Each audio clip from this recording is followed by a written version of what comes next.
أشهد أن لا إله إلا الله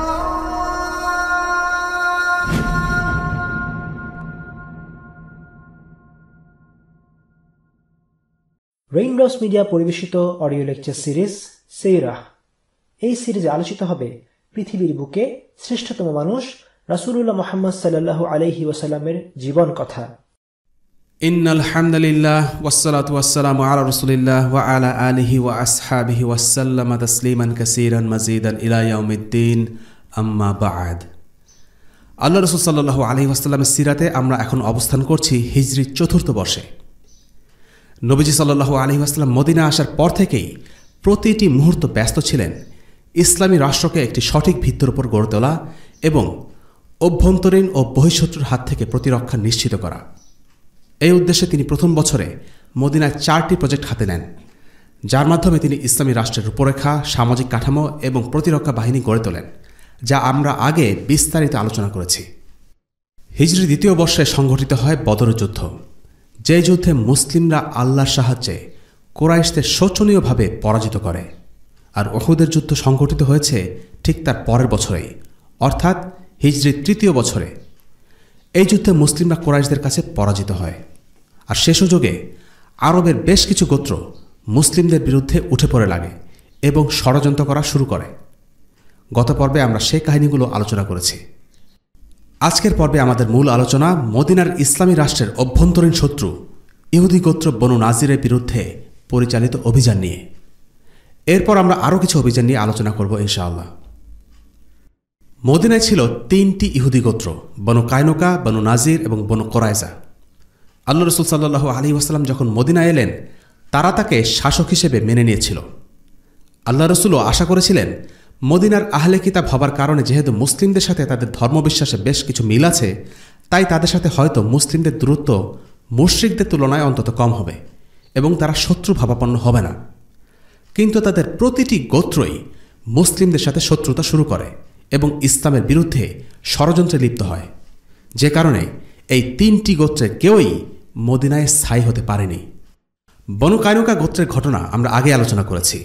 বদর যুদ্ধের পর তাদের বাড়াবাড়ির মাত্রা বেড়ে যায় এবং এক পর্যায়ে একটি ঘটনার রেশ ধরে তারা বিদ্রোহ করে বসে। এরপর তাদেরকে মদিনা থেকে বের করে দেওয়া হয়। আজকে আমরা আলোচনা করব বনু নাজিরের ঘটনা। বদর যুদ্ধের পর ইসলাম বিদ্বেষী নেতা কাব ইবনে আশরাফকে কিভাবে হত্যা করা হয়েছে সেই ঘটনা নিয়ে আমরা আগে আলোচনা করেছি। কাবের হত্যাকাণ্ড ছিল মদিনার ইহুদিদের জন্য একটা কঠিন সতর্কবার্তা, বিশেষ করে বনু নাজিরের জন্য, কেননা কাব ইবনে আশরাফ ছিল বনু নাজির গোত্রের। কাবকে হত্যা করার মাধ্যমে কেবল কাবকে দমন করা হলো না, বরং ইহুদিদের একটা স্পষ্ট বার্তা দেয়া হলো যে মদিনার ইসলামী রাষ্ট্রের বিরুদ্ধে কোনো প্রকার ষড়যন্ত্র বরদাস্ত করা হবে না। সেদিন থেকে ইহুদিরা তাদের অবস্থান নিয়ে বেশ ভীত ছিল। এছাড়া তাদের বন্ধুগোত্র বনু কায়নুকাকে মদিনা থেকে বের করে দেয়া হয়েছে, সেটাও খুব পুরনো ঘটনা নয়, বছর 2 আগে। কাবের হত্যাকাণ্ড এবং বনু কায়নুকার বিতাড়নের ঘটনার পর বাকি 2 ইহুদি গোত্র কিছুদিন মুসলিমদের সাথে শত্রুতা করা থেকে বিরত থাকে। কিন্তু উহুদে মুসলিমদের পরাজয় আর তার কিছুদিন পরেই আর রাজি এবং বীরে মাউনার হত্যাকাণ্ডে তারা কিছুটা আশার আলো দেখতে পায়। তারা মুসলিমদের মনে মনে চ্যালেঞ্জ করতে শুরু করে। যদিও তারা সরাসরি যুদ্ধের ঘোষণা দেয়নি, কিন্তু তাদের কাজ বলে দিচ্ছিল তারা মুসলিমদের আগের মতো আর সমীহের চোখে দেখে না।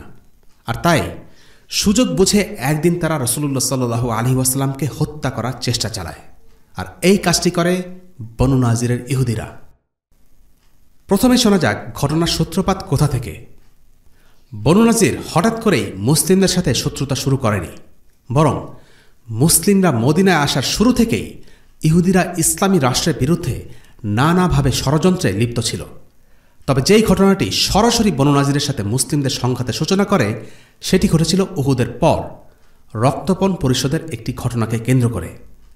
আমরা আগের পর্বে বলেছি বীরে মাউনের হত্যাকাণ্ডে একজন মুসলিম বেঁচে ছিলেন, আর তিনি হচ্ছেন উমাইয়া আদ-দামারি। তিনি যখন মদিনায় ফিরছিলেন, তখন পথেই বনু আমর গোত্রের 2 লোকের সাথে দেখা হয়। এই বনু আমর গোত্রই বীরে মাউনার হত্যাকাণ্ডে জড়িত ছিল। 70 জন সাহাবীকে হারিয়ে উমাইয়া তখন শোকে কাতর, মনের মধ্যে ক্ষোভ দাও দাও করে জ্বলছে। প্রতিশোধ নেবার সুযোগ এভাবে সামনে এসে পড়বে তিনি ভাবেননি। তিনি বনু আমরের লোক দুটোকে ঘুমন্ত অবস্থায় মেরে ফেললেন। কাজটি তার জ্ঞান অনুসারে ঠিকই ছিল, কারণ তারা ছিল শত্রু গোত্রের। কিন্তু এটা তার জানা ছিল না যে এই দুই লোক বনু আমরের হলেও তারা রাসূলুল্লাহ সাল্লাল্লাহু আলাইহি ওয়াসাল্লামের কাছ থেকে আমান নিয়ে এসেছে, অর্থাৎ নিরাপত্তাপ্রাপ্ত। রাসূলুল্লাহ সাল্লাল্লাহু আলাইহি ওয়াসাল্লাম এই ঘটনা শুনে বললেন, তুমি এমন দুই লোককে হত্যা করেছ যাদের জন্য আমাকে রক্তপণ পরিশোধ করতে হবে। রাসূলুল্লাহ সাল্লাল্লাহু আলাইহি ওয়াসাল্লাম কখনো কথার বরখেলাপ করতেন না, ওয়াদা করলে পূরণ করতেন। তিনি রক্তপণ দিলেন। এখানে আরও একটি গুরুত্বপূর্ণ বিধান লক্ষণীয়। কোনো কাফিরকে হত্যা করার জন্য মুসলিমকে হত্যা করা হয় না।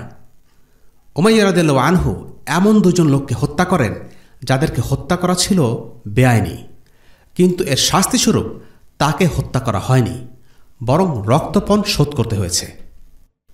রাসূলুল্লাহ সাল্লাল্লাহু আলাইহি ওয়াসাল্লামের সাথে ইহুদিদের চুক্তির একটি ধারা অনুসারে রক্তপণ পরিশোধের ব্যাপারে মুসলিম ও ইহুদিরা পরস্পরকে সাহায্য করার ব্যাপারে আইনগতভাবে বাধ্য ছিল।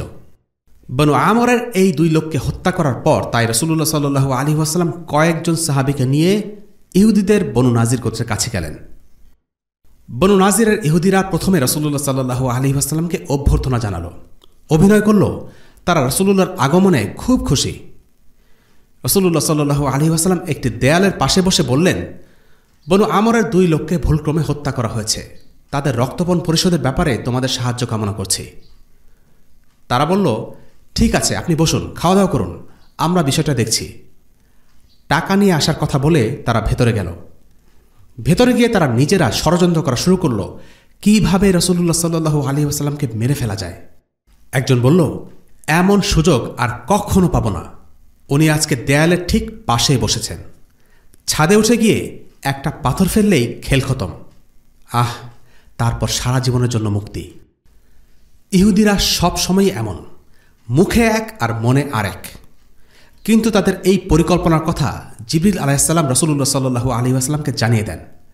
তিনি কাউকে কিছু না বলে তৎক্ষণাৎ উঠে পড়েন এবং মদিনায় চলে আসেন। সাহাবীরা তার জন্য অনেকক্ষণ অপেক্ষা করলেন, তারপরে তারাও মদিনায় ফিরে আসলেন। কোরআনে আল্লাহ তাআলা এই ঘটনাটি উল্লেখ করেছেন।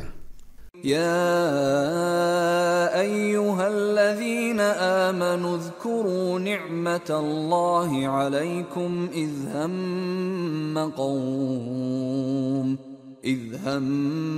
قوم أن يبسطوا إليكم أيديهم فكف أيديهم عنكم واتقوا الله وعلى الله فليتوكل المؤمنون। হে মুমিনগণ, তোমরা স্মরণ করো তোমাদের উপর আল্লাহর সেই নিয়ামত যখন একটি জনগোষ্ঠী তোমাদের উপর হাত ওঠাতে উদ্যত হয়েছিল, তখন আল্লাহ তাদের হাতকে তোমাদের থেকে নিবৃত্ত রাখলেন। আর তোমরা আল্লাহকে ভয় করো এবং আল্লাহর উপরই মুমিনরা যেন তাওয়াক্কুল করে। সূরা আল মাইদা আয়াত 11। এর আগেও ইহুদিরা বিভিন্ন সময়ে মুসলিমদের সাথে শত্রুতা করে এসেছে। এর আগে তারা আহলুস সুফফার এক মুসলিমকে হত্যা করতে চেয়েছিল। তাদের নেতা মূসা ইবনে উকবা উহুদের যুদ্ধে কুরাইশদের গোপনে সাহায্য করেছিল। চুক্তির শর্ত অনুযায়ী তারা মুসলিমদের বদর এবং উহুদে সাহায্য করেনি। উল্টো তাদের নেতা সালাম ইবনে মিশকাম মুসলিমদের বিরুদ্ধে কুরাইশদের পরিচালিত একটি সামরিক অভিযানে তাদের স্পর্শকাতর তথ্য দিয়ে সাহায্য করে এবং আবু সুফিয়ানকে আতিথেয়তা করে। এত কিছু সত্ত্বেও রাসূলুল্লাহ সাল্লাল্লাহু আলাইহি ওয়াসাল্লাম তাদেরকে মদিনা থেকে বহিষ্কার করেননি, যদিও এগুলো ছিল মদিনা সনদের সুস্পষ্ট লঙ্ঘন। কিন্তু এবারে ষড়যন্ত্র সব কিছু সীমা ছাড়িয়ে যায়। রাসূলুল্লাহ সাল্লাল্লাহু আলাইহি ওয়াসাল্লামকে হত্যা করার চেষ্টা হচ্ছে মুসলিমদের বিরুদ্ধে সরাসরি যুদ্ধ ঘোষণা শামিল, বরং তার চেয়েও মারাত্মক। রাসূলুল্লাহ সাল্লাল্লাহু আলাইহি ওয়াসাল্লাম এবার কঠোর পদক্ষেপ নিলেন। বনু নাজির গোত্রকে 10 দিনের আলটিমেটাম দেন। তিনি তাদের উদ্দেশ্যে বলেন, আমি আল্লাহর প্রেরিত নবী। তিনি আদেশ করেছেন, তোমরা আমার শহর ছেড়ে চলে যাও, কারণ তোমরা আমার বিরুদ্ধে ষড়যন্ত্র করে আমার সাথে কৃত চুক্তি ভঙ্গ করেছ। আমি তোমাদের চলে যাওয়ার জন্য 10 দিন সময় দিচ্ছি। এরপর যদি কাউকে দেখা যায় তাহলে তাকে হত্যা করা হবে। রাসূলুল্লাহর এই কথাগুলো বনু নাজিরের কাছে পৌঁছে দেন মুহাম্মদ ইবনে মাসলামা রাদিয়াল্লাহু আনহু।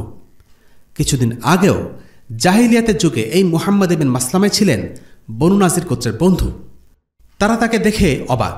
তারা বলল, আমরা ভাবতেই পারি না যে তুমি মুহাম্মদ কি করে আমাদের কাছে এই রকম একটা খবর আনতে পারো। জবাবে মুহাম্মদ ইবনে মাসলামা রাদিয়াল্লাহু আনহু বললেন, সেই দিন আর নেই, ইসলাম আমাদের বদলে দিয়েছে। অতীতের সমস্ত বন্ধুত্ব আর মিত্রতা বাতিল হয়ে গেছে। মুহাম্মদ ইবনে মাসলামা রাদিয়াল্লাহু আনহুর কথাগুলো থেকে আমরা বুঝতে পারি যে ইসলাম তাকে একটি নতুন পরিচয় দিয়েছে, আর সেটা হলো তিনি এখন মুসলিম। তার কাছে এখন ইসলামই সব। তার সমস্ত আনুগত্য এখন আল্লাহর জন্য। তিনি আগে বনু নাজিরের বন্ধু ছিলেন, কিন্তু ইসলাম গ্রহণের পর তিনি বন্ধুত্ব আর শত্রুতার নতুন সংজ্ঞা শিখেছেন আল্লাহ রাসূল সাল্লাল্লাহু আলাইহি ওয়াসাল্লামের কাছ থেকে। কে আগে বন্ধু ছিল, কে আগে মিত্র ছিল, সেসব দেখার সময় নেই। তার চেয়ে অনেক গুরুত্বপূর্ণ বিষয় হল রাসূলুল্লাহ সাল্লাল্লাহু আলাইহি ওয়াসাল্লামের মর্যাদা আর আল্লাহর সাথে করা ওয়াদা রক্ষা করা। ইহুদিদের সময় দেয়া হয়েছিল 10 দিন। ইহুদিরা বরাবরের মতোই ছিল কাপুরুষ প্রজাতির। আলটিমেটাম পেয়ে প্রথমে তারা চলে যেতে রাজি হয়, কিন্তু তাদের পাশে এসে দাঁড়ালো তাদের আধ্যাত্মিক গুরু মুনাফিকদের নেতা আব্দুল্লাহ ইবনে উবাই। সে বলল, ভাইয়েরা, তোমরা দৃঢ় থাকো, প্রতিরোধ গড়ে তোলো, আমরা তোমাদের সাথে আছি।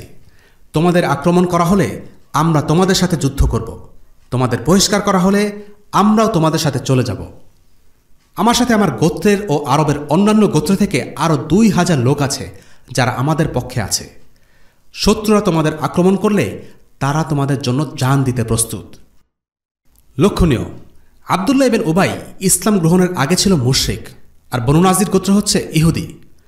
কিন্তু মুসলিমদের বিরোধিতায় তারা একেবারে গলায় গলায় ভাই হয়ে গেল। আব্দুল্লাহ ইবনে উবাইয়ের আশ্বাস পেয়ে বনু নাজিরের ইহুদিরা কিছুটা সাহস পেল। বলা চলে একরকম ঝোঁকের মাথায় প্রতিরোধের সিদ্ধান্ত নিয়ে নিল। তাদের নেতা হুয়াই বিন আখতাব রাসূলুল্লাহ সাল্লাল্লাহু আলাইহি ওয়াসাল্লামের কাছে বার্তা পাঠালো, আমরা মদিনা ছাড়ছি না, আপনি যা খুশি করেন, দেখে নিব। এই চিঠি পেয়ে রাসূলুল্লাহ সাল্লাল্লাহু আলাইহি ওয়াসাল্লাম ও মুসলিমরা চিৎকার করে উঠলেন, আল্লাহু আকবার। নবীজি সাল্লাল্লাহু আলাইহি ওয়াসাল্লাম এরপর তার মুজাহিদ বাহিনী নিয়ে বনু নাজির গোত্রের দুর্গ অবরোধ করলেন। এই কৌশলটি একটি সুপ্রসিদ্ধ সামরিক কৌশল, যেটাকে ইংরেজিতে বলা হয় সিজ ওয়ারফেয়ার।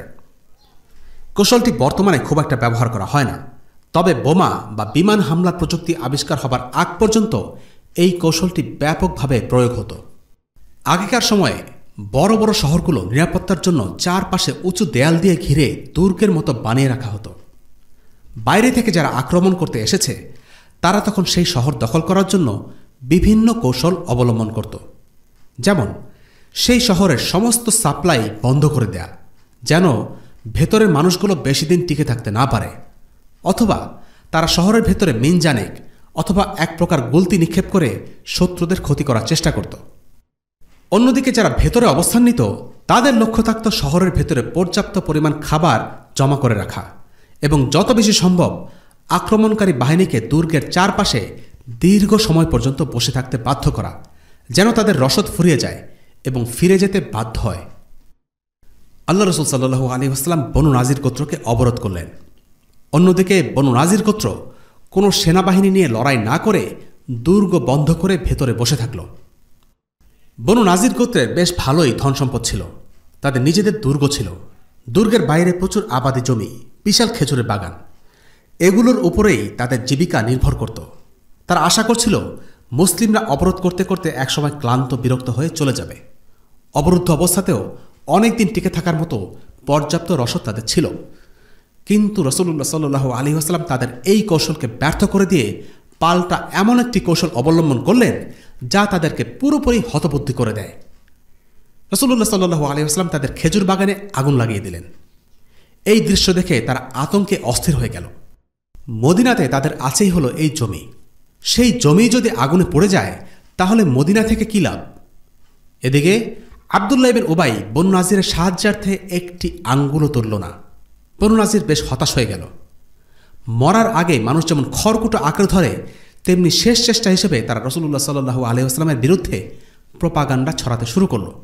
এই মুহাম্মদ লোকটাই তো ফিতনা ফাসাদ আর বিশৃঙ্খলা করতে নিষেধ করত, গাছ কাটতে নিষেধ করত, আর এখন সে নিজেই এই কাজ করছে, আমাদের খেজুর গাছগুলো কেটে ফেলছে, পুড়িয়ে ফেলছে।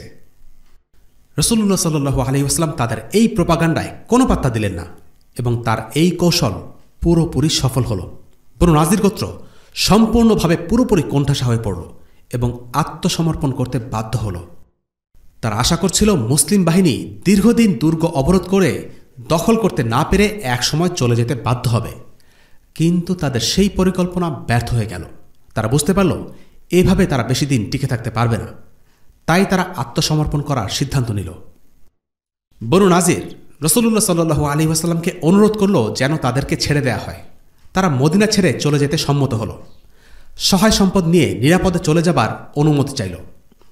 রাসূলুল্লাহ সাল্লাল্লাহু আলাইহি ওয়াসাল্লাম রাজি হলেন, তবে কয়েকটি শর্ত দিলেন। ১. সাথে কোনো অস্ত্র নেওয়া যাবে না। ২. একটা উটের পিঠে যতটুকু মাল বহন করা যায় শুধু ততটুকু মালামালই নেওয়া যাবে। ৩. প্রতি ৩ জনের জন্য একটি করে উট বরাদ্দ থাকবে। পুরো ব্যাপারটি দেখভাল করার দায়িত্ব পড়ে মুহাম্মদ ইবনে মাসলামা রাদিয়াল্লাহু আনহুর উপর। ইহুদিরা ছিল পয়সা পাগল। বনু নাজিরের মদিনা ছেড়ে যাবার এক অদ্ভুত দৃশ্য দেখা গেল। একটা উটের পিঠে যে যত পারছে টাকা পয়সা ভরে নিচ্ছে। কেউ কেউ তো ঘরের দরজার চৌকাঠ ভেঙে উটের পিঠে তুলে নিল। ৬০০ উটের পিঠে যে যা পারল সব বোঝাই করে নিল। টাকার কুমির ইয়াহুদ সাল্লাম ইবনে আবি হুকাইক ষাঁড়ের চামড়া সোনারূপা দিয়ে ভরে ফেলে। যাবার সময় আবার দম্ভ ভরে বলে, এভাবেই আমরা নিজেদের পৃথিবীর যে কোনো পরিস্থিতি মোকাবেলার জন্য প্রস্তুত করেছি। এখানে খেজুর বাগান ছেড়ে যাচ্ছে তো কি হয়েছে, খায়বারে গিয়ে তা আবার ফিরে পাব। হেরে গিয়েও তাদের কত গর্ব, কত ভান, কিছুই যেন হয়নি। ইহুদি গোত্রগুলোর চোখে বনু নাজির গোত্র অনেক সম্মানিত গোত্র, সবচেয়ে বেশি শিক্ষিত। তারা চাচ্ছিল তাদের এই লজ্জাজনক নির্বাসনে কেউ তাদের নিয়ে হাসাহাসি না করুক। মুসলিমরা যেন তাদের এই পলায়ন উপভোগ করতে না পারে, এই জন্য তারা তাদের বহরের পেছনে গায়িকাদের দিয়ে গান বাজনা করতে করতে ভেগে গেল। কাপুরুষ পরাজিত বনু নাজির গোত্রের একটি অংশ চলে গেল শামে, আরেকটি অংশ গেল খায়বারে। খায়বারে তাদেরকে বরণ করা হয় বীরের মতো করে। তাদেরকে অভ্যর্থনা জানাতে মহিলা আর কমবয়সী বাচ্চারা নেমে আসে। উপহার দিয়ে, খঞ্জনি আর বাঁশি বাজিয়ে, নেচে গেয়ে গর্ব আর অহংকারের সাথে তাদেরকে বরণ করে নেওয়া হয়। একটা পরাজিত গোত্রকে এভাবে সংবর্ধনা দেওয়ার দৃষ্টান্ত সে যুগে আর ছিল না। এখন বনু নাজিরের এই অভিযান থেকে আমরা কি শিক্ষা পাই? আল্লাহ তাআলা পবিত্র কোরআনের একটি সূরা জুড়ে বনু নাজিরের অভিযান নিয়ে আলোচনা করেছেন, আর সেটি হচ্ছে সূরা আল হাশর। আব্দুল্লাহ ইবনে আব্বাস রাদিয়াল্লাহু আনহু সূরা হাশরকে বলতেন সূরা বনু নাজির, কারণ এই সূরায় তাদেরকে নিয়ে বিশদভাবে আলোচনা করা হয়েছে। যেমন আমরা দেখেছি সূরা আনফালে বদর, সূরা আলে ইমরানে উহুদ নিয়ে আল্লাহ তাআলা অনেক আয়াত নাজিল করেছেন। এই সূরায় আল্লাহ তাআলা যুদ্ধলব্ধ সম্পদের বিধান নিয়ে কথা বলেছেন, ইহুদি এবং মুনাফিকদের অন্তরের অবস্থা প্রকাশ করেছেন, এবং সবশেষে আল্লাহ নিজের কিছু চমৎকার নাম ও গুণাবলী আমাদের সামনে তুলে ধরেছেন। আমরা এখন সূরা হাশরের আলোকে বনু নাজিরের অভিযান থেকে প্রাপ্ত শিক্ষা নিয়ে আলোচনা করব। প্রথম শিক্ষা, আল্লাহ তাআলা মুসলিমদের ব্যাপারে কাফিরদের মনে ত্রাস সৃষ্টি করার মাধ্যমে তাদের দুর্বল করে দেন। আল্লাহ তাআলা বলেন, هو الذي أخرج الذين كفروا من أهل الكتاب من ديارهم لأول الحشر ما ظننتم أن يخرجوا وظنوا أنهم مانعتهم حصونهم من الله فأتاهم الله من حيث لم يحتسبوا وقذف في قلوبهم الرعب يخربون بيوتهم بأيديهم وأيدي المؤمنين فاعتبروا يا أولي الأبصار আহলে কিতাবদের মধ্যে যারা কুফরি করেছিল তিনিই তাদেরকে তাদের ঘরবাড়ি থেকে বের করে দিয়েছিলেন প্রথমবারের মতো। তোমরা ধারণাও করনি যে তারা বেরিয়ে যাবে, আর তারা ধারণা করেছিল যে তাদের দুর্গগুলো তাদেরকে আল্লাহর আযাব থেকে রক্ষা করবে, কিন্তু আল্লাহর আযাব এমন একদিক থেকে আসলো যে তারা কল্পনাও করতে পারেনি, এবং তিনি তাদের অন্তরসমূহে ত্রাসের সঞ্চার করলেন। ফলে তারা তাদের বাড়িঘর আপন হাতে ও মুমিনদের হাতে ধ্বংস করতে শুরু করল। কাজেই দৃষ্টিমান লোকেরা, তোমরা উপদেশ গ্রহণ করো। সূরা আল হাশর আয়াত ২। না মুসলিম না ইহুদি কোনো পক্ষই আশা করেনি ইহুদিরা চলে যেতে বাধ্য থাকবে। মুসলিমরা ভেবেছিল ইহুদিরা অনেক শক্তিশালী, ইহুদিরাও ভেবেছিল মুসলিমরা তাদের হারাতে পারবে না, কিন্তু শেষ পর্যন্ত মুসলিমরা জয়ী হয়, আর তা একমাত্র আল্লাহর অনুগ্রহে। আল্লাহ তাদের বহিষ্কার করে দেন।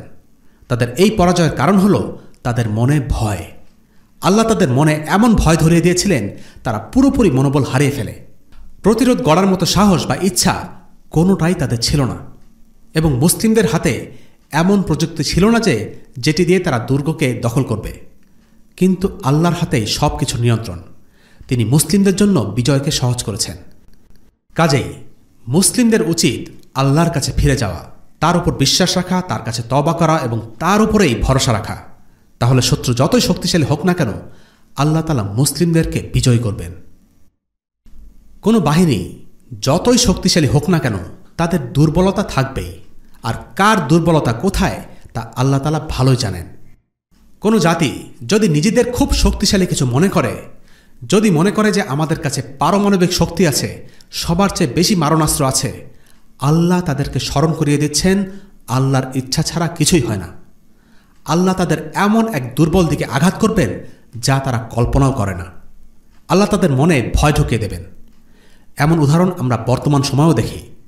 প্রচণ্ড সামরিক শক্তিধর দেশগুলো মুসলিমদের সাথে লড়তে এসে ভয় পেয়ে যায়। তাদের টাকা পয়সা, অস্ত্র, ক্ষমতা সবই আছে, কিন্তু জিহাদের ময়দানে মুসলিমদের মোকাবেলায় তারা মনোবল হারিয়ে ফেলে। মনের ভিতরে যদি ভয় ঢুকে যায়, তখন অস্ত্রশস্ত্র বা নিশ্চিত নিরাপত্তা কিছুই কাজে আসে না। ইবনুল কাইয়িম রাহিমাহুল্লাহ বলেছেন, রোমান ও পারসিকদের ছিল শক্তিশালী দৈহিক গঠন, সংখ্যায় তারা ছিল অধিক। মুসলিমদের চাইতে তাদের ছিল অনেক বেশি অস্ত্রশস্ত্র, কিন্তু তাদের ছিল না মনোবল। এ কারণে তারা হেরে যেত। আর যুদ্ধে জিততে মনোবলই সবচেয়ে বেশি দরকার। সাহাবাদের অন্তরে ছিল ঈমান। এই ঈমান তাদের আল্লাহর পথে অটল অবিচল রেখেছিল। আর আল্লাহর শত্রুদের মনে ছিল দুনিয়াপ্রীতি, আর এ কারণে তারা হেরে গিয়েছিল। দ্বিতীয় শিক্ষা, জিহাদের স্বার্থে জিহাদের নিয়মে ব্যতিক্রম হতে পারে। আল্লাহ তাআলা বলেন, ما قطعتم من لينة أو تركتموها قائمة على أصولها فبإذن الله وليخزي الفاسقين। তোমরা যেসব নতুন খেজুর গাছ কেটে ফেলছ অথবা সেগুলোকে তাদের মূলের উপর দাঁড়িয়ে থাকতে দিয়েছ, তা তো ছিল আল্লাহর অনুমতিক্রমে, এবং যাতে তিনি ফাসিকদের লাঞ্ছিত করতে পারেন। সূরা আল হাশর আয়াত 5। ইসলামে কারণ ছাড়া গাছ কাটা নিষেধ। তবুও কেন রাসূলুল্লাহ সাল্লাল্লাহু আলাইহি ওয়াসাল্লাম গাছ কাটার আদেশ দিয়েছিলেন, অথচ তিনি এই কাজ করতে নিজেই নিষেধ করতেন? এই বিষয়টা নিয়ে ইহুদিরা বেশ জল ঘোলা করার চেষ্টা করে। এর উত্তরে বলা যায়, প্রথমত এটি করা হয়েছিল আল্লাহর অনুমতিতে। কিন্তু কেন? আল্লাহই তা ব্যাখ্যা করেছেন। তা এজন্য যে আল্লাহ পাপাচারীদের লাঞ্ছিত করবেন। রাসূলুল্লাহ সাল্লাল্লাহু আলাইহি ওয়াসাল্লাম নির্দেশ দিয়েছেন, যুদ্ধের সময় গাছপালা কাটা যাবে না, মহিলা, শিশু ও বৃদ্ধ লোকদের হত্যা করা যাবে না, আশ্রমে বসবাসরত সন্ন্যাসীদের হত্যা করা যাবে না। কিন্তু এই বিধানগুলির প্রত্যেকটিরই ব্যতিক্রম আমরা আল্লাহ রসুলের জীবনে দেখি। যেমন বনু নাজিরের যুদ্ধে রাসূলুল্লাহ সাল্লাল্লাহু আলাইহি ওয়াসাল্লাম খেজুরের গাছ পুড়িয়ে ফেলার নির্দেশ দিয়েছেন।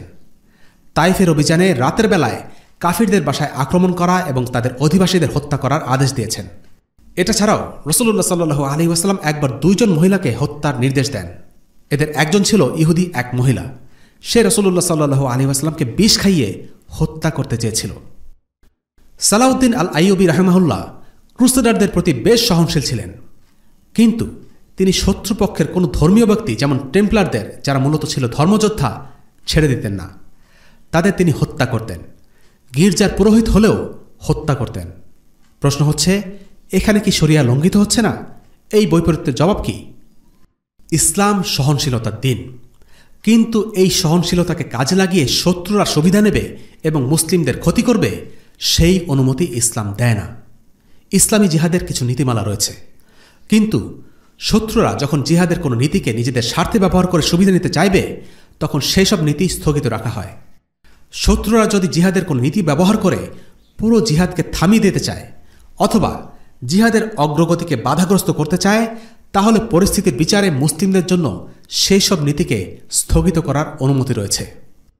যেমন সাধারণভাবে গাছ কাটার উপর নিষেধাজ্ঞা থাকলেও উপরোক্ত পরিস্থিতিতে রাসূলুল্লাহ সাল্লাল্লাহু আলাইহি ওয়াসাল্লাম গাছগুলোকে পুড়িয়ে ফেলার নির্দেশ দিয়েছিলেন, কারণ গাছ না কাটার এই সুযোগকে কাজে লাগিয়ে ইহুদিরা নিরাপদে টিকে থাকার সুযোগ পাচ্ছিল। দীর্ঘদিন অবরুদ্ধ থেকেও তাদের বাগে আনা সম্ভব হচ্ছিল না। অন্যদিকে তারা যে অপরাধ করেছিল, অর্থাৎ তাদের বিশ্বাসঘাতকতা এবং রাসূলুল্লাহ সাল্লাল্লাহু আলাইহি ওয়াসাল্লামকে হত্যা ষড়যন্ত্র, সেই কারণে তাদের শাস্তি দেয়া খুব জরুরি হয়ে পড়েছিল। এই কারণেই ইসলামের বিধান মুসলিমদের বিরুদ্ধে ব্যবহার করার সুযোগ ইহুদিদের দেয়া হয়নি। এটি ছিল সাধারণ অবস্থার ব্যতিক্রম। তৃতীয় শিক্ষা, মদিনার অর্থনৈতিক নীতিতে একটি পরিবর্তন। বনু নাজিরের অভিযান থেকে প্রাপ্ত যুদ্ধলব্ধ সম্পদ বদরের মতো করে ভাগাভাগি করা হয়নি। এর জন্য একটি নতুন বিধান প্রবর্তিত হল। আল্লাহ তাআলা বলেন, وما أفاء الله على رسوله منهم فما أوجفتم عليه من خيل ولا ركاب ولكن الله يسلط رسله على من يشاء والله على كل شيء قدير। আল্লাহ তাদের অর্থাৎ ইহুদিদের নিকট থেকে তার রাসূলকে ফাই হিসেবে যা দিয়েছেন, তোমরা তার জন্য কোনো ঘোড়া বা উটে আরোহণ করে অভিযান পরিচালনা করনি, বরং আল্লাহ তার রাসূলগণকে যাদের উপর ইচ্ছা কর্তৃত্ব প্রদান করেন। আল্লাহ সকল কিছুর উপর সর্বশক্তিমান। সূরা আল হাশর আয়াত 6। যুদ্ধের পর সৈন্যরা যুদ্ধক্ষেত্রে যেসব মালামাল লাভ করে সেগুলোকে বলা হয় গনিমাহ, আর কাফিরদের যে সম্পদ তাদের সাথে যুদ্ধ ছাড়াই মুসলিমরা লাভ করে সেটাকে বলা হয় ফাই। বদর যুদ্ধে মুসলিমরা ঘোড়ায় চড়ে পায়ে হেঁটে যুদ্ধে অংশ নিয়ে গনিমত লাভ করেছিল, আর বনু নাজিরের অবরোধের পর মুসলিমরা লাভ করে ফাই, কারণ বনু নাজিরের সাথে কোনো যুদ্ধ হয়নি। অস্ত্র প্রয়োগ ছাড়াই মুসলিমরা এসব সম্পদ লাভ করেছে। কাজেই অস্ত্র প্রয়োগ বা যুদ্ধ করে পাওয়া সম্পদ আর যুদ্ধ না করে অবরোধের মাধ্যমে বা শত্রুকে ভয় দেখিয়ে তাড়িয়ে দিয়ে যে সম্পদ লাভ করা হয়, এই দুই প্রকার সম্পদের বন্টনের নীতিতে কিছুটা পার্থক্য আছে। বনু নাজিরের সম্পদের ব্যাপারে কি করা হবে তা রাসূলুল্লাহ সাল্লাল্লাহু আলাইহি ওয়াসাল্লামের হাতে ছেড়ে দেয়া হলো। 5 ভাগের 4 ভাগ যোদ্ধাদের মাঝে বন্টন করে দেওয়ার যে নীতি, সেটা ছিল গনিমতের ক্ষেত্রে প্রযোজ্য। আর ফায়ের ক্ষেত্রে নীতিমালা হলো, মুসলিমদের আমির ঠিক করবেন এই সম্পদ কোন খাতে কতটুকু খরচ করা হবে। বনু নাজিরে ফেলে যাওয়া এই সম্পদগুলো আল্লাহ রাসূলের হাতে এলো। এগুলোর মাঝে ছিল খেজুর বাগান আর ক্ষেতখামার। এগুলো সবগুলোই তার নিজস্ব সম্পত্তি হয়ে যায়। এই সম্পদ থেকে তিনি 1 বছরের জন্য পরিবারের জন্য প্রয়োজনীয় খরচ রেখে দেওয়ার অধিকার রাখতেন, আর বাকি যা ছিল তা দিয়ে মুসলিম সেনাবাহিনীর জন্য অস্ত্রশস্ত্র এবং বাহন কেনার সুযোগ ছিল। বনু নাজিরের সমস্ত সম্পত্তি নবীজি নিজের কাজে ব্যবহার করেননি, যদিও তিনি 1 বছরের জন্য প্রয়োজনীয় অর্থ লাভ করেছিলেন।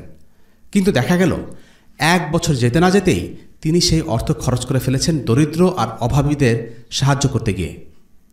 যখনই তার কাছে বাড়তি কোনো সম্পদ থাকত, তিনি সেটা দিয়ে গরিব এবং অভাবীদেরকে সাহায্য করেছেন, যে কারণে নবীজি সাল্লাল্লাহু আলাইহি ওয়াসাল্লাম যখন মারা গেলেন, তখন দেখা গেল তার একটি বর্ম এক ইহুদিদের কাছে বন্ধক রাখা হয়েছে, কারণ তিনি তার থেকে কিছু গম ধার নিয়েছিলেন। আর এমন অনেক বর্ণনা আছে যেখানে আমরা দেখি নবীজি সাল্লাল্লাহু আলাইহি ওয়াসাল্লাম ও তার পরিবার দিনের পর দিন ক্ষুধার কষ্ট ভোগ করেছেন। এ থেকে বোঝা যায়, অঢেল সম্পদ লাভ করার সুযোগ থাকলেও নবীজি সাল্লাল্লাহু আলাইহি ওয়াসাল্লাম নিজের ও তার পরিবারের জন্য খুব সাদাসিধে জীবন বেছে নিয়েছিলেন। রাসূলুল্লাহ সাল্লাল্লাহু আলাইহি ওয়াসাল্লাম জীবন শুরু করেছিলেন একজন মেষপালক হিসেবে। এরপর তিনি ব্যবসা বাণিজ্য করেছেন। যখন নবী হলেন, তখন অন্যান্য সব কাজ বন্ধ করে দাওয়াতের জন্য তার সমস্ত সময় ব্যয় করেন। খাদিজা রাদিয়াল্লাহু আনহা এবং চাচা আবু তালিবের অর্থের উপরেই নির্ভর করতেন। মদিনায় আসার পর আনসারদের দেয়া হাদিয়ার উপর নির্ভর করে জীবিকা নির্বাহ করতেন। বনু নাজিরের যুদ্ধ থেকে অর্থ পাওয়ার পর তা থেকে 1 বছরের পরিবার খরচ চালানোর জন্য অর্থ নিলেন এবং বাকি অংশ কোষাগারে ব্যয় করেন। এর মাধ্যমে রাসূলুল্লাহ সাল্লাল্লাহু আলাইহি ওয়াসাল্লাম দান করার মতো কিছু অর্থ পেলেন। সূরা হাশরের 7 নম্বর আয়াতে মুশরিকদের প্রাপ্ত যুদ্ধলব্ধ সম্পদের ব্যাপারে আল্লাহ তাআলা একটি সাধারণ নীতি প্রণয়ন করলেন। তিনি বলেন, মা আফাআ আল্লাহু আলা রাসূলিহি মিন আহলিল কুরা ফালিল্লাহি ওয়ালির রাসূল فلله وللرسول ولذي القربى واليتامى والمساكين وابن السبيل كي لا يكون دولة بين الأغنياء منكم وما آتاكم الرسول فخذوه وما نهاكم عنه فانتهوا واتقوا الله إن الله شديد العقاب। যে ধনসম্পদ আল্লাহ জনপদবাসীদের কাছ থেকে নিয়ে তার রাসূলকে দিলেন তা আল্লাহর জন্য, তার রাসূলের জন্য আর রাসূলের আত্মীয় স্বজন, ইয়াতীম, মিসকিন ও পথিকদের জন্য, যাতে তা তোমাদের মধ্যকার সম্পদশালীদের মধ্যেই আবর্তিত না হয়। রাসূল তোমাদেরকে যা দেয় তা গ্রহণ করো, আর তোমাদেরকে যা থেকে নিষেধ করে তা থেকে বিরত থাকো। আল্লাহকে ভয় করো, আল্লাহ কঠিন শাস্তিদাতা। বনু নাজিরের অভিযানের পর রাসূলুল্লাহ সাল্লাল্লাহু আলাইহি ওয়াসাল্লাম সাবিত বিন কাইস রাদিয়াল্লাহু আনহুকে ডেকে বললেন, তোমার লোকদের ডেকে নিয়ে আসো। সাবিত রাদিয়াল্লাহু আনহু জানতে চাইলেন, খাজরাজের লোকদের ডেকে আনবো? নবীজি বললেন, না, আনসারদের সবাইকে ডাকো। আনসাররা সবাই হাজির হলেন। নবীজি সাল্লাল্লাহু আলাইহি ওয়াসাল্লাম আল্লাহর প্রশংসা করলেন, আনসারদের কিছু গুণের কথা উল্লেখ করলেন। মুহাজিরদের প্রতি তারা যে দয়া দেখিয়েছেন সেজন্য তাদের প্রশংসা করলেন। এরপর তিনি তাদের একটা প্রস্তাব দিলেন, বললেন, যদি তোমরা চাও তাহলে আমি এই সম্পত্তি তোমাদের সবার মাঝে বন্টন করে দেব। সেক্ষেত্রে মুহাজিররা তোমাদের বাড়ি ঘরেই থেকে যাবে এবং তোমাদের ক্ষেত খামারে কাজ চালিয়ে যাবে। আর তোমরা যদি চাও তাহলে এই সম্পত্তিগুলো শুধু মুহাজিরদের মাঝে বন্টন করে দেব। সেই ক্ষেত্রে তারা তোমাদের ঘরবাড়ি ছেড়ে চলে যাবে এবং তোমাদের শস্যের কোনো ভাগ নেবে না। রাসূলুল্লাহ সাল্লাল্লাহু আলাইহি ওয়াসাল্লাম চাচ্ছিলেন আনসারদের উপর কষ্ট কিছুটা লাঘব হোক। আনসারদের দুই নেতা সাআদ ইবনে মুআজ এবং সাআদ ইবনে উবাদা এই প্রস্তাব শুনে বললেন, আমরা চাই তারা বরং আমাদের সাথেই থাকুক, আর অর্থসম্পদ যা আছে সেসবও তাদেরকেই দিয়ে দিন। বাকি আনসাররাও তাতে খুশি মনে সায় দিলেন। আনসাররা ছিলেন খুবই উদার এবং বড় মনের মানুষ। তারা নিজেরা কিছুই রাখলেন না, সব মুহাজিরদের দিয়ে দিলেন। নিঃসন্দেহে সাহাবীরা ছিলেন সর্বশ্রেষ্ঠ প্রজন্ম। সত্যিকারের দয়া, মহত্ব এবং ভ্রাতৃত্বের পরিচয় দিয়েছেন তারাই। এরপর মুহাজিররা আনসারদের ঘর ছেড়ে বনু নাজিরের ঘরগুলোতে বাস করা শুরু করলেন। বনু নাজিরের ক্ষেত খামারগুলো শুধু মুহাজিরদের মাঝে ভাগ করে দেয়া হয়। মদিনায় একসাথে অনেক মুহাজির হিজরত করার পর যে অর্থনৈতিক চাপ সৃষ্টি হয়েছিল তা অনেকটাই কমে আসে। মুহাজিরদের থাকার একটি স্থায়ী ব্যবস্থা তৈরি হলো। তাদেরকে আনসারদের বাসাবাড়ি কিংবা মসজিদে থাকতে হলো না, তারা নিজেরা থাকার জায়গা পেলেন। আনসারদের থেকে অবশ্য দুজনকে বনু নাজিরের সম্পদের কিছু ভাগ দেয়া হয়েছিল। তারা হলেন আবু দুজানা রাদিয়াল্লাহু আনহু এবং সাহাল ইবনে হানিফ রাদিয়াল্লাহু আনহু, কারণ তারা ছিলেন দরিদ্র। বনু নাজিরের এই সম্পদের মালিকানা ছিল রাসূলুল্লাহ সাল্লাল্লাহু আলাইহি ওয়াসাল্লামের একার, কিন্তু তবুও তিনি এগুলো ভাগাভাগি করার সময় আনসারদের ডেকে আলোচনা করেন, যেন তারা সম্মানিত বোধ করে এবং বুঝতে পারেন যে তারা আল্লাহর রাসূলের আপনজন। সূরা হাশরের ৭ নম্বর আয়াত থেকে আমরা আরও দেখি যে আল্লাহ তাআলা বলেন, এই বিশেষ প্রকারের যুদ্ধলব্ধ সম্পদ হচ্ছে আল্লাহ রাসূলের আত্মীয় স্বজনদের, ইয়াতীমদের, মিসকিন ও মুসাফিরদের জন্য। এরপরে সে কারণটিও উল্লেখ করেছেন, আর তা হল যাতে ধন সম্পদ তোমাদের মধ্যকার বিত্তশালীদের মাঝেই কেবল আবর্তিত না থাকে। এই আয়াত থেকে আমরা ইসলামের অর্থনৈতিক নীতির ব্যাপারে একটি ধারণা পাই, আর তা হল ইসলামী শরিয়া নিশ্চিত করে যেন সম্পদ একটি বিশেষ গোষ্ঠীর মধ্যে সীমাবদ্ধ না থাকে। এর এই নীতি সেই উদ্দেশ্য সাধনের একটি মাধ্যম বলা যেতে পারে। এছাড়াও আমরা জানি ইসলামী শরিয়াতে যাকাত দেয়া ওয়াজিব এবং সুদভিত্তিক ব্যবসা করা নিষিদ্ধ। এর মাধ্যমে ইসলামী শরিয়া সম্পদের সুষ্ঠু বন্টন নিশ্চিত করে। চতুর্থ শিক্ষা, মুনাফিক ও ইহুদিদের মধ্যকার গোপন বন্ধুত্ব সম্পর্কে আল্লাহ তাআলা বলেন, ألم تر إلى الذين نافقوا يقولون لإخوانهم الذين كفروا من أهل الكتاب لئن أخرجتم لنخرجن معكم ولا نطيع فيكم أحدا أبدا وإن قوتلتم لننصرنكم وإن قوتلتم لننصرنكم والله يشهد إنهم لكاذبون। তুমি কি মুনাফিকদের দেখোনি যারা আহলে কিতাবদের মধ্য হতে তাদের কাফির ভাইদেরকে বলে, তোমাদেরকে বের করে দেয়া হলে আমরাও তোমাদের সাথে অবশ্যই বেরিয়ে যাব এবং তোমাদের ব্যাপারে আমরা কখনোই কারো আনুগত্য করব না, আর তোমাদের সাথে যুদ্ধ করা হলে আমরা অবশ্যই তোমাদের সাহায্য করব। আর আল্লাহ সাক্ষ্য দিচ্ছেন যে তারা মিথ্যাবাদী। বস্তুত তারা বহিষ্কৃত হলে মুনাফিকরা তাদের সাথে দেশ ত্যাগ করবে না, এবং তারা আক্রান্ত হলে তারা সাহায্য করবে না, এবং সাহায্য করতে এলেও অবশ্যই পৃষ্ঠ প্রদর্শন করবে, অতঃপর তারা কোনো সাহায্যই পাবে না। সূরা আল হাশর আয়াত 11। কোরআনে আল্লাহ তাআলা মুনাফিক ও ইহুদিদেরকে ভাই হিসেবে উল্লেখ করেছেন। মুনাফিকদের ব্যাপারে আল্লাহ তাআলা বলছেন, ইন্নাহুম লাকাযিবুন, নিশ্চয়ই তারা মিথ্যাবাদী। কারণ মুনাফিকরা ইহুদিদের কাছে প্রতিজ্ঞা করেছিল বিপদে আপদে যে কোনো পরিস্থিতিতেই তারা তাদের পাশে থাকবে, কিন্তু সে ওয়াদা তারা পূরণ করেনি। আল্লাহ বলছেন, এই মুনাফিকরা কখনোই তাদের সাহায্য করত না, এগুলো সবই তাদের মুখের কথা, আর সাহায্য করতে এলেও তারা পালিয়ে যেত। এটাই মুনাফিকদের আসল চরিত্র।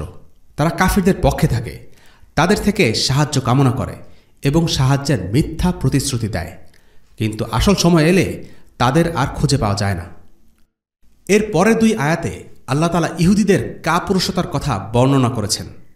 لأنتم أشد رهبة في صدورهم من الله ذلك بأنهم قوم لا يفقهون لا يقاتلونكم جميعا إلا في قرى محصنة أو من وراء جدر بأسهم بينهم شديد تحسبهم جميعا وقلوبهم شتى ذلك بأنهم قوم لا يعقلون। প্রকৃতপক্ষে তাদের অন্তরে আল্লাহ অপেক্ষা তোমাদেরই ভয় বেশি। এটা এই জন্য যে তারা এক নির্বোধ সম্প্রদায়। তারা সম্মিলিতভাবে তোমাদের বিরুদ্ধে যুদ্ধ করবে না, যদি করেও সেটা তারা করবে কোনো সুরক্ষিত জনপদের ভেতরে বসে অথবা দুর্গ প্রাচীরের অন্তরাল থেকে। তুমি তাদেরকে ঐক্যবদ্ধ মনে করছো, অথচ তাদের অন্তর শতধা বিচ্ছিন্ন। এটা এই জন্য যে তারা এক নির্বোধ সম্প্রদায়। সূরা আল হাশর আয়াত 13 এবং 14। কাপুরুষতা কাফির সেনাদের উল্লেখযোগ্য বৈশিষ্ট্য। সুরক্ষিত অবস্থা ছাড়া তারা যুদ্ধ করে না, যুদ্ধ করতে চায় না। তাদের এই চারিত্রিক দিকটি বিভিন্ন সময়ে বিভিন্ন আঙ্গিকে প্রকাশ পেয়েছে। যেমন রাসূলুল্লাহ সাল্লাল্লাহু আলাইহি ওয়াসাল্লামের সময় দেখা যায় যে তারা দুর্গের ভেতরে নিজেদের সুরক্ষিত রেখে যুদ্ধ করত। ক্রুসেড যুদ্ধের সময়ও তাই। সিরিয়াতে ক্রুসেডারদের বানানো কিছু দুর্গ এখনও দেখতে পাওয়া যায়। স্থাপত্য শৈলীর বিচারে সেগুলো খুবই চমৎকার। এই দুর্গগুলোর ভেতর থেকে তারা সর্বোচ্চ নিরাপত্তা নিশ্চিত করত। আসলে এই দুর্গগুলো তাদের অন্তরের ভীতির নিদর্শন। বর্তমান সময়েও আল্লাহর দুশমনরা ফিলিস্তিনে প্রাচীর বানিয়ে রেখেছে। এটি তাদের ভয়েরই এক প্রতিচ্ছবি। এই প্রাচীর কোরআনের আয়াতকেই যেন স্মরণ করিয়ে দেয়, সুরক্ষিত না হওয়া পর্যন্ত তারা যুদ্ধ করতে আসবে না। আল্লাহ বলছেন, তাদের অন্তর শতধা বিভক্ত। কাফির মুশরিক মুনাফিকদের দল যদিও মুসলিমদের বিরুদ্ধে ঐক্যবদ্ধ হয়েছে, কিন্তু তাদের নিজেদের মধ্যে রয়েছে পারস্পরিক হিংসা এবং বিদ্বেষ। ইউরোপের মানচিত্রে ছোট্ট একটু জায়গায় অনেকগুলো দেশের উপস্থিতি তাদের অভ্যন্তরীণ অনৈক্যের ইঙ্গিত দেয়। বিশ্বযুদ্ধ বা অন্যান্য যুদ্ধগুলোর দিকে লক্ষ্য করলে দেখা যায় তারা নিজেরা মোটেও এক জাতি নয়, কিন্তু যখনই ইসলামের ব্যাপার আসে তখনই তারা সবাই এক হয়ে মুসলিমদের বিরুদ্ধে যুদ্ধ করে। কিন্তু মনে রাখতে হবে, তাদের মাঝেও কোন্দল রয়েছে। সবশেষে আল্লাহ তাআলা বনু নাজিরকে তুলনা করেছেন তাদের পূর্বসূরি বনু কায়নুকার সাথে। তাদেরকেও একইভাবে মদিনা থেকে বের করে দেয়া হয়েছিল। আল্লাহ তাআলা ইহুদিদের প্রতি মুনাফিকদের অঙ্গীকারকে তুলনা করেছেন আদম সন্তানের প্রতি করা শয়তানের অঙ্গীকারের সাথে। শয়তান যেমন মানুষকে মিথ্যা প্রতিশ্রুতি দিয়েছিল, ঠিক তেমনি মুনাফিকরাও ইহুদিদের মিথ্যা প্রতিশ্রুতি দিয়েছিল। كمثل الذين من قبلهم قريبا ذاقوا وبال أمرهم ذاقوا وبال أمرهم ولهم عذاب أليم كمثل الشيطان إذ قال للإنسان اكفر فلما كفر قال إني بريء منك إني أخاف الله رب العالمين فكان عاقبتهما أنهما في النار خالدين فيها وذلك جزاء الظالمين এদের অবস্থা সেই আগের লোকদের মতো যারা মাত্র কিছুদিন আগে নিজেদের কৃতকর্মের পরিণাম হিসেবে বিতাড়িত হবার শাস্তি ভোগ করেছে। তাদের জন্য রয়েছে যন্ত্রণাদায়ক শাস্তি। তারা শয়তানের মতো যে মানুষকে কাফির হতে বলে, অতঃপর যখন সে কাফির হয় তখন শয়তান বলে, তোমার সাথে আমার কোনো সম্পর্ক নেই, আমি বিশ্ব পালনকর্তা আল্লাহ তাআলাকে ভয় করি। অতঃপর উভয়ের পরিণতি হবে এই যে তারা জাহান্নামে যাবে এবং চিরকাল তথায় বাস করবে। এটাই জালিমদের শাস্তি। সূরা আল হাশর 15-17।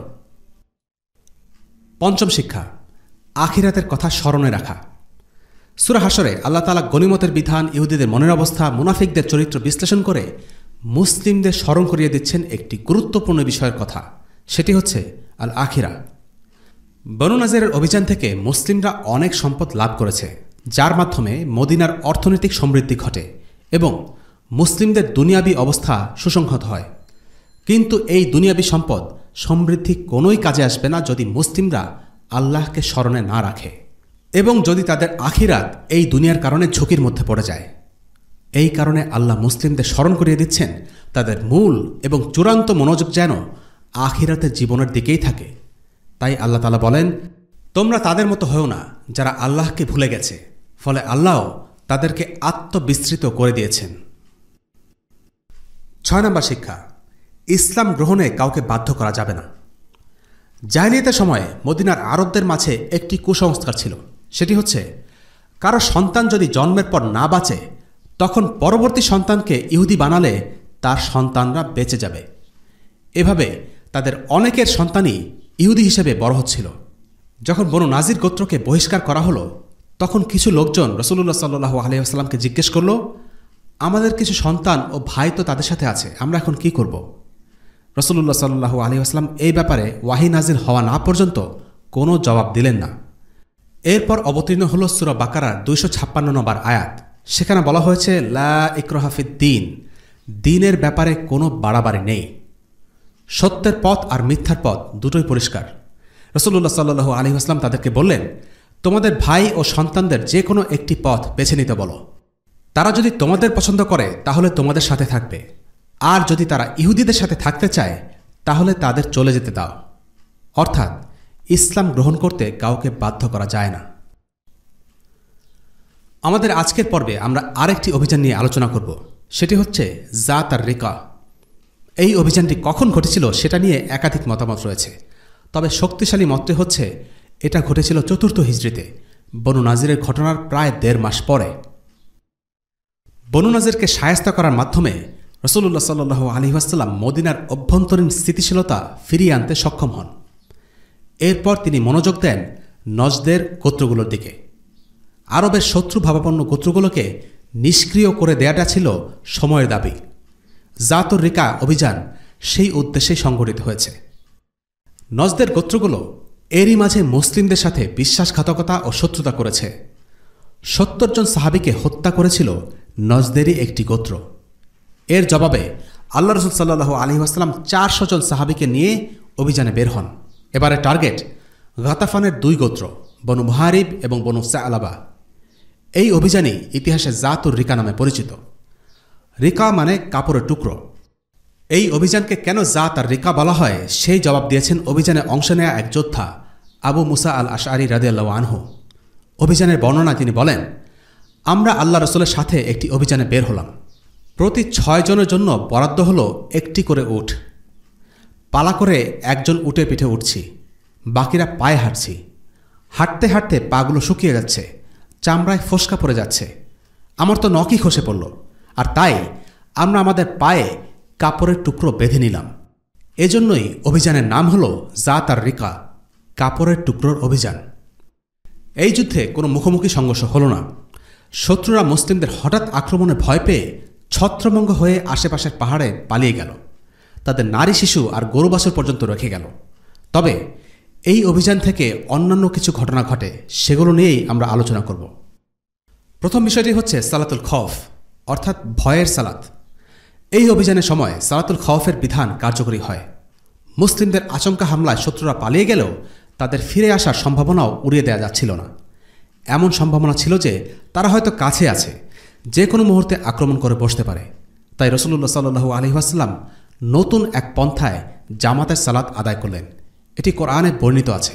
আল্লাহ তাআলা বলেন, وَإِذَا كُنْتَ فِيهِمْ فَأَقَمْتَ لَهُمُ الصَّلَاةَ فَلْتَقُمْ طَائِفَةٌ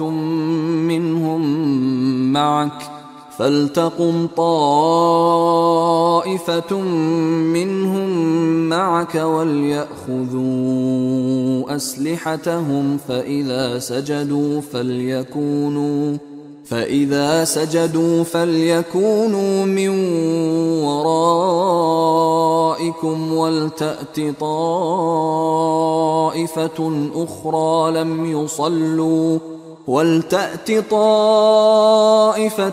أُخْرَى لَمْ يُصَلُّوا فَلْيُصَلُّوا مَعَكَ وَلْيَأْخُذُوا حِذْرَهُمْ وَأَسْلِحَتَهُمْ وَدَّ الَّذِينَ كَفَرُوا لَوْ تَغْفُلُونَ عَنْ أَسْلِحَتِكُمْ وَأَمْتِعَتِكُمْ فَيَمِيلُونَ عَلَيْكُمْ مَيْلَةً وَاحِدَةً وَلَا جُنَاحَ عَلَيْكُمْ إِن كَانَ بِكُمْ أَذًى مِّن مَّطَرٍ أَوْ كُنتُم مَّرْضَىٰ أَن تَضَعُوا أَسْلِحَتَكُمْ وَخُذُوا حِذْرَكُمْ إِنَّ اللَّهَ أَعَدَّ لِلْكَافِرِينَ عَذَابًا مُّهِينًا। এবং আপনি যখন তাদের মধ্যে অবস্থান করবেন ও তাদের নিয়ে নামাজ পড়বেন, তখন একদল যেন আপনার সঙ্গে দাঁড়ায় আর তারা যেন সশস্ত্র থাকে। অতঃপর সিজদা করা হলে তারা যেন তোমাদের পেছনে অবস্থান করে, আর অপর এক দল যারা নামাজে শরিক হয়নি তারা তোমাদের সাথে যেন নামাজে শরিক হয়, এবং তারা যেন সতর্ক ও সশস্ত্র থাকে। অবিশ্বাসীরা কামনা করে যেন তোমরা অস্ত্রশস্ত্র ও আসবাবপত্র সম্পর্কে অসতর্ক হও, যাতে তারা তোমাদের উপর হঠাৎ ঝাঁপিয়ে পড়তে পারে। কিন্তু তোমাদের কোনো দোষ নেই যদি বৃষ্টি বাদলের জন্য তোমাদের কষ্ট হয় বা তোমাদের অসুখ হয় আর তোমরা অস্ত্র রেখে দাও। কিন্তু হুঁশিয়ার অবশ্যই থাকবে, নিশ্চয়ই আল্লাহ অবিশ্বাসীদের জন্য লাঞ্ছনাদায়ক শাস্তি প্রস্তুত রেখেছেন। সূরা নিসা আয়াত 102। এই সালাতের নিয়ম হল, প্রথমে অর্ধেক সৈন্য ইমামের পেছনে সালাত আদায় করবে আর বাকিরা পাহারা দেবে। প্রথম রাকাতের পর ইমাম দ্বিতীয় রাকাতের জন্য দাঁড়িয়ে থাকবে। প্রথম দল তখন নিজেরা দ্বিতীয় রাকাত পরে সালাত শেষ করবে। এরপর দ্বিতীয় দল এগিয়ে আসবে, ইমামের দ্বিতীয় রাকাতের সাথে নিজেরা প্রথম রাকাত পড়বে। ইমাম বসা অবস্থায় তারা নিজেরা দ্বিতীয় রাকাত আদায় করে সালাত শেষ করবে। এটা নিয়ে কিছু ভিন্ন মতও আছে। এই সালাতের নাম হলো সালাতুল খৌফ। তবে এই আলোচনায় দেখার বিষয় হলো, সালাতুল খৌফ ফিকহ নয়, বরং সালাতের গুরুত্ব। সালাতের গুরুত্ব এতটাই বেশি যে শত্রুর সীমানায় জীবন মরণ অবস্থাতেও সালাত আদায় করতে হবে। আল্লাহর রাস্তায় যারা যুদ্ধ করছেন তাদের জন্যই যদি এই বিধান হয়, তাহলে যারা নিরাপদে আছে তাদের জন্য কি করণীয় হতে পারে? তবুও কিছু মানুষ সালাতকে বুড়ো আঙ্গুল দেখায়। ইসলামে প্রতিটি ইবাদার ক্ষেত্রে শর্ত থাকে। যেমন গরিবদের যাকাত আদায় করতে হয় না, হজ পালন করতে হয় না, কারণ এখানে শর্ত হচ্ছে সম্পদ থাকা। অসুস্থ দুর্বলদেরও সিয়াম না পালন করলেও চলে, এখানে স্বাস্থ্য হলো শর্ত। কিন্তু সালাতের ব্যাপারে কোনো শর্ত নেই। একজন মুসলিমকে সালাত আদায় করতেই হবে। যদি সে দাঁড়াতে না পারে তবে বসতে না পারলে শুয়ে বা মাথা নেড়ে, মাথা নাড়াতে না পারলে আঙ্গুলের ইশারায়, আঙ্গুল নাড়াতে অক্ষম হলে চোখের ইশারায় হলেও সালাত আদায় করতেই হবে। সালাতের কোনো মাফ নেই। সাহাবীদের জিহাদি অভিযানগুলো আমাদেরকে সালাতের গুরুত্বও শিক্ষা দেয়। পরের ঘটনা, কোরআনের প্রতি ভালোবাসা। আব্বাদ ইবনে বিশর রাদিয়াল্লাহু আনহু। অভিযানে মুসলিমরা এক মুশরিক নারীকে আটক করেছিলেন। সেই মহিলার স্বামী তখন প্রতিজ্ঞা করে সাহাবীদের মধ্যে কাউকে না কাউকে সে হত্যা করবেই, হত্যা না করে সে নিজের দেশে ফিরে যাবে না। এই কারণে নিরাপত্তার জন্য সেই রাতে রাসূলুল্লাহ সাল্লাল্লাহু আলাইহি ওয়াসাল্লাম আম্মার ইবনে ইয়াসির রাদিয়াল্লাহু আনহু এবং আব্বাদ ইবনে বিশর রাদিয়াল্লাহু আনহুকে প্রহরী হিসেবে নিযুক্ত করলেন। তাদের ঘটনাটা খুবই চমৎকার। দুইজন পালাক্রমে পাহারা দিচ্ছেন। আম্মারের ঘুমের পালা এলো। আব্বাদ রাদিয়াল্লাহু আনহু বসে না থেকে সালাতে দাঁড়িয়ে গেলেন, কিরাত পাঠ করছেন। এমন সময় সেই মহিলার স্বামী তার দিকে তীর ছুঁড়ে মারল। মুহূর্তের মধ্যে গল গল করে বেরিয়ে এলো তাজা রক্ত। কিন্তু সেদিকে আব্বাদের কোনো ভ্রুক্ষেপ নেই। তিলাওয়াত করছেন তো করছেনই, আকাশে ভেসে বেড়াচ্ছে তার কিরাতের সুর। শত্রু আবারও আঘাত হানল, গায়ে বিঁধল আরেকটি তীর, এরপর আরও একটি। ৩ নম্বর তীর বিদ্ধ হবার পর আম্মার রাদিয়াল্লাহু আনহুকে ঘুম থেকে ডাকলেন। আম্মার উঠে দেখলেন আব্বাদের শরীর রক্তে ভিজে যাচ্ছে। সুবহানাল্লাহ, আপনি এতক্ষণ আমাকে ঘুম থেকে ডাকলেন না কেন? সূরাটা শেষ না করে তিলাওয়াত থামাতে চাচ্ছিলাম না। আল্লাহর কসম, আজ যদি পাহারার দায়িত্বে না থাকতাম তাহলে সূরাটা শেষ না হওয়া পর্যন্ত তিলাওয়াত চালিয়ে যেতাম। মৃত্যু হলেও পরোয়া করতাম না। কোরআনের প্রতি সাহাবীদের এক অদ্ভুত রকমের ভালোবাসা। একটা মানুষকে একের পর এক তীর বিদ্ধ করে যাচ্ছে, কিন্তু তার মন পড়ে আছে তিলাওয়াতে। আবার তিলাওয়াতে বিভোর হয়েও মানুষটা তার দায়িত্ব ভোলেননি। পাহারা দেওয়ার কথা তার ঠিকই মনে ছিল। এভাবেই সাহাবীরা তাদের দায়িত্বের মাঝে ভারসাম্য রক্ষা করতেন। আমরা আমাদের আজকের পর্ব শেষ করব একটি চমৎকার কাহিনী দিয়ে। এই কাহিনীর মাধ্যমে আমরা রাসূলুল্লাহ সাল্লাল্লাহু আলাইহি ওয়াসাল্লামের চরিত্রের নতুন একটি দিক আবিষ্কার করব। এটি জাত আর রিকা অভিযানের ঘটনা। সেই অভিযানে অংশ নিয়েছিলেন তরুণ সাহাবী জাবির ইবনে আব্দুল্লাহ রাদিয়াল্লাহু আনহু। জাবির একজন শহীদের সন্তান। তার বাবা আব্দুল্লাহ ইবনে আমর রাদিয়াল্লাহু আনহু হলেন উহুদের শহীদ, যার কাহিনী আমরা আগে আলোচনা করেছি। এই অভিযানে রাসূলুল্লাহ সাল্লাল্লাহু আলাইহি ওয়াসাল্লামের সাথে তরুণ সাহাবী জাবিরের লম্বা সময় কাটানোর সুযোগ হয়। ঘটনাটি জাবিরের মুখ থেকে শোনা যাক। তিনি বলেন, জাত আর রিকার অভিযানে বেরিয়েছি একটা দুবলা পাতলা উট নিয়ে। বাকিরা সামনে এগিয়ে যাচ্ছে, আমি পেছনে পড়ে যাচ্ছি। রাসূলুল্লাহ সাল্লাল্লাহু আলাইহি ওয়াসাল্লাম আমাকে ডাক দিলেন, এই জাবির, কি হলো?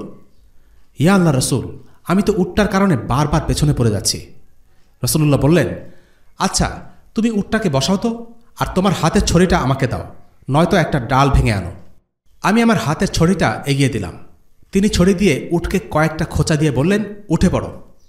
উটের পিঠে উঠলাম। অবাক হয়ে দেখি আমার উট রীতিমতো দৌড়াচ্ছে, একেবারে রাসূলুল্লাহ সাল্লাল্লাহু আলাইহি ওয়াসাল্লামের উটের সাথে পাল্লা দিয়ে চলছে।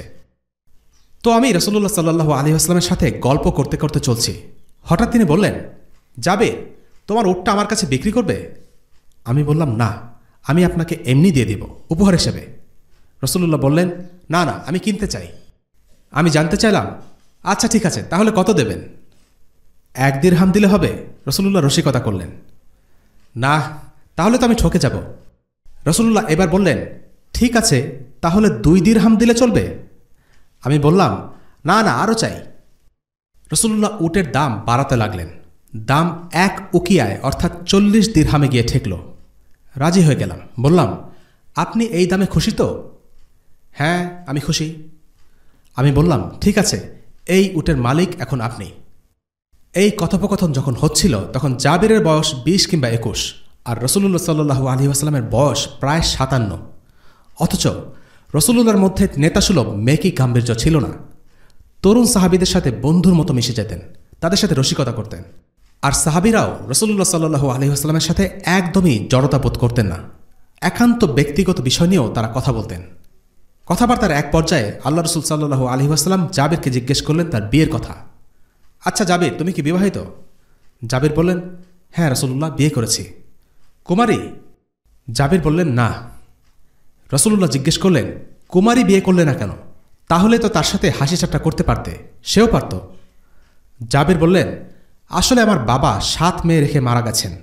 তাদের দেখাশোনার জন্য অভিজ্ঞ মানুষ প্রয়োজন, তাই ইচ্ছে করেই বয়স্ক একজনকে বিয়ে করেছি। ইনশাআল্লাহ, আমার মনে হয় তুমি ঠিকই কাজ করেছ।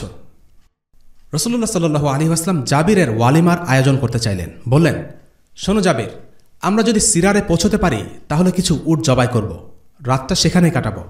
তোমরা আমাদের জন্য বালিশের ব্যবস্থা করো। জাবির বললেন, আমাদের তো বালিশ নেই আল্লাহ রসুল। রাসূলুল্লাহ অভয় দিলেন, চিন্তা করো না, এখন না থাকলেও তখন থাকবে। সিরারে সেদিন জাবিরের বিয়ে উপলক্ষে উট জবাই করা হলো। রাসূলুল্লাহ জাবিরকে স্ত্রীর সাথে রাত কাটাতে বললেন। পরদিন সকালের কথা জাবির বর্ণনা করেন, পরদিন সকালে সেই উটটা নিয়ে বের হলাম। রাসূলুল্লাহর ঘরের দরজার সামনে উটটাকে বেঁধে রেখে আসলাম। উটের উপর চোখ পড়তে আল্লাহ রাসূল সাল্লাল্লাহু আলাইহি ওয়াসাল্লাম জানতে চাইলেন, এটা কার উট? উপস্থিত সাহাবীরা জবাব দিল, জাবির এই উট আপনার জন্য নিয়ে এসেছে। রাসূলুল্লাহ বললেন, জাবিরকে ডেকে পাঠাও। আমি গেলাম। আমাকে বললেন, ভাতিজা শোনো, এই উট নিয়ে যাও, তোমার উট তোমারই থাকবে। বিলালকে ডেকে বললেন, যাও, জাবিরকে 1 উকিয়া স্বর্ণ দিয়ে আসো। আমি বিলালের সাথে গেলাম। তিনি আমাকে 1 উকিয়া স্বর্ণ থেকেও কিছুটা বেশি দিলেন। আল্লাহর কসম, এরপর থেকে আমার আর্থিক অবস্থা ক্রমেই ভালো হতে থাকে, যতদিন না আমাদের ওপর ইয়ামুল হাররার দুর্দশা আপতিত হয়। জাবিরের বর্ণনাটি এখানেই শেষ। রাসূলুল্লাহ সাল্লাল্লাহু আলাইহি ওয়াসাল্লামের কথা অনুসারে বিলাল জাবিরকে যা দেয়ার দিয়ে দিলেন। জাবিরের নতুন সংসার শুরু হলো। এই ঘটনা থেকে আমরা উপলব্ধি করতে পারি রাসূলুল্লাহ সাল্লাল্লাহু আলাইহি ওয়াসাল্লাম কতটা চমৎকার একজন মানুষ ছিলেন। তিনি চাচ্ছিলেন জাবিরকে সাহায্য করতে, কিন্তু সেটা তিনি জাবিরকে বুঝতেও দেননি। তিনি জাবিরকে সাদাকা হিসেবে সাহায্য না করে উপহার হিসেবে সাহায্য করেছেন। আর সে কারণেই এত কথা, এত রসিকতা। উট কেনার কথা, দরদাম করা, এসব ছিল বাহানা মাত্র। সাহাবীদের জন্য তার মমতা পৃথিবীর কোনো দাড়িপাল্লা দিয়ে মাপা যাবে না। তিনি তাদের ভালো মন্দের খেয়াল রাখতেন, নিজে না খেয়ে তাদের খাওয়াতেন। মানুষকে আপন করে নেয়ার মতো এক অদ্ভুত গুণ নিয়ে জন্মেছিলেন তিনি। সাহাবীদের সাথে ছিলেন অন্তরঙ্গ বন্ধুর মতো। রাসূলুল্লাহ সাল্লাল্লাহু আলাইহি ওয়াসাল্লাম ছিলেন এমন একজন মানুষ যার কাছে মনের সব কথা খুলে বলা যায়, নির্দ্বিধায়, নিঃসংকোচে। আমরা আর একটি অভিযানের ঘটনা দিয়ে আজকের পর্ব শেষ করছি, আর সেটা হচ্ছে বদর আল মাউঈদ। বদর হয়েছিল হিজরি 2য় বর্ষে আর উহুদ 3য় বর্ষে। এর রেশ ধরে হিজরি 4র্থ বছরে কাফিরদের নেতা আবু সুফিয়ান মুসলিমদের 3য়বারের মতো চ্যালেঞ্জ করে। সে 2000 সৈন্যের শক্তিশালী একটি দল নিয়ে মক্কা ত্যাগ করে। কিন্তু কিছু পথ যাওয়ার পর সে মন পরিবর্তন করে। সবার উদ্দেশ্যে বলে, আমার মতে সচ্ছলতার বছর ছাড়া যুদ্ধে অংশ নেওয়া সমীচীন হবে না, বরং যেই বছর তৃপ্তির সাথে পশুদের ঘাসপাতা খাওয়াতে পারবে এবং নিজেদের ইচ্ছে মতো দুধ পান করতে পারবে, সেই বছরই যুদ্ধ করা ভালো হবে। এবার শুষ্ক মৌসুম, আমরা ফিরে যাচ্ছি, তোমরাও ফিরে চলো। হতে পারে এই কথাগুলো আবু সুফিয়ানের অজুহাত মাত্র। মুসলিমদের সাথে কুরাইশরা এর আগেও খুব একটা সুবিধা করতে পারেনি। হয়তো ঝোঁকের বসে সে চ্যালেঞ্জ করে বসেছে, কিন্তু বুঝতে পারছে খুব একটা সুবিধা করা যাবে না। কিন্তু রাসূলুল্লাহ সাল্লাল্লাহু আলাইহি ওয়াসাল্লামের দৃঢ়তায় কোনো ফাটল ধরেনি। নির্ধারিত সময়ে নির্ধারিত জায়গায় ১৫০০ মুজাহিদ নিয়ে রাসূলুল্লাহ সাল্লাল্লাহু আলাইহি ওয়াসাল্লাম শিবির স্থাপন করলেন। সেখানে ৮ দিন অবস্থান করলেন। ওদিকে কুরাইশদের দেখা নেই। সেখানে অবস্থানকালে তার সাথে দেখা হয় বনু দামারা গোত্রের মুখশির সাথে। ইতপূর্বে এই গোত্রের সাথে মুসলিমদের শান্তি চুক্তি ছিল।